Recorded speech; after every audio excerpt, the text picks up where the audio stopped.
Hey everyone, in this video I'm going to show you how to change the font in Notion in just a few simple steps. Click the three-dot menu button at the top of your page to open the Page Settings menu, which shows several options including font choices at the top. The menu displays three font options: Default, Serif, and Mono. And if you hover over any of them, a tooltip appears describing what each font is best suited for.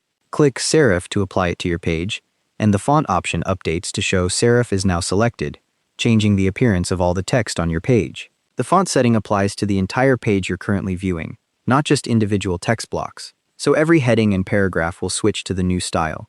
If you want to change it back later, just open the same three-dot menu and select a different font option. Serif is described as good for publishing and gives your page a more traditional, book-like appearance, while Mono uses a fixed-width typewriter style that's popular for technical documentation.